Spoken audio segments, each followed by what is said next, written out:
Hello viewers, this is my second lecture on set theory. In this lecture, we will discuss important symbols and types of representation of a set. So let's start with most common symbols in set theory. Set is an important mathematical tool, and in set theory, we use different types of notations and symbols for different operations. Here, we will discuss some important symbols and notations with meaning and example. The first symbol, curly braces, meaning set.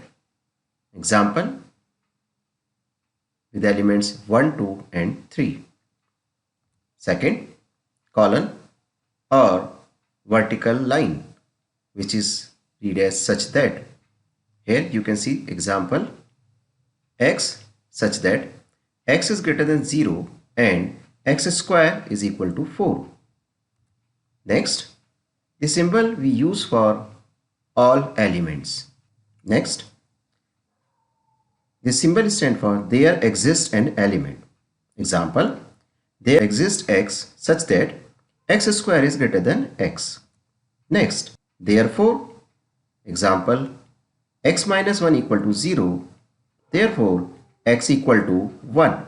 Next symbol, we use this symbol in set theory for belongs to or is an element of.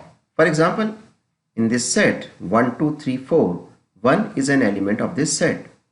So we will write it like this. Next, does not belongs to. Here in this set, 1 is not an element of this set. We will discuss some more symbols in types of set. Now come to the next topic. Methods of representation of a set. In representation of a set, the following three methods are commonly used. First, descriptive method or statement form method. Second, roster, listing or tabular form method.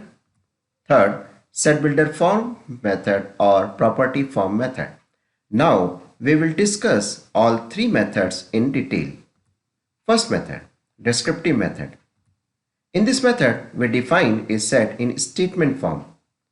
So in this method, we use a statement to state a rule, and this rule allows us to determine whether a particular element belongs to the set or not.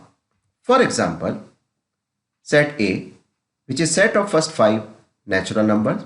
Second example, set V, which is set of all vowels in the English alphabet. Next, set X, which is set of all prime numbers. And last, set B, which is set of all red flowers. Now, second method, which is tabular form or roster form. In this method, we list all the elements of the set between curly brackets and separated them by a comma. In the following examples, we write the sets in tabular form. First example, set n, which is set of natural numbers.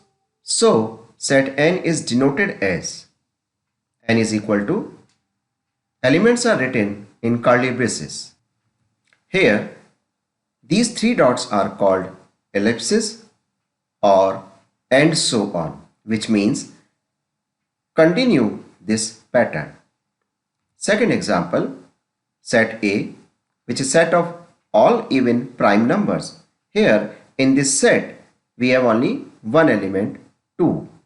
Third, set V, which is set of all vowels in the English alphabet, and set V is denoted as. Now, third method, which is set builder form method. In this method, we specify a set by describing the property of its elements. In other words, the elements are not listed, but they are represented by specifying a general property or rule which is applicable to all the elements. This method is especially helpful if the set has an infinite number of elements. In set builder notation, a set is described as like this one or this one, which is read as the set of all x which has a certain property, and these symbols are read as such that. Here, we describe the element of the set by using a symbol X, which is followed by a colon or vertical line. After this sign, we write the property possessed by the elements of the set and then enclose the whole description within braces.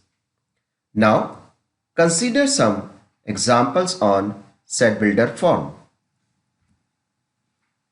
First example, set M, and in set builder form it is written as X is such that X is an even natural number and X is less than 100.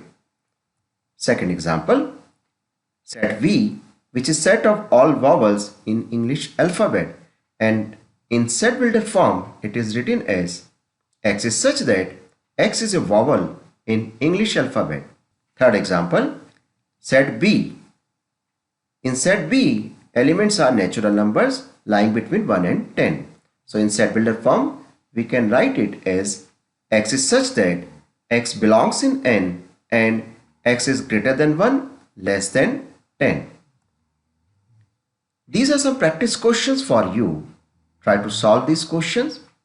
If you have any query, ask in comment box. This is the end of my second lecture. In third lecture, I will discuss types of sets.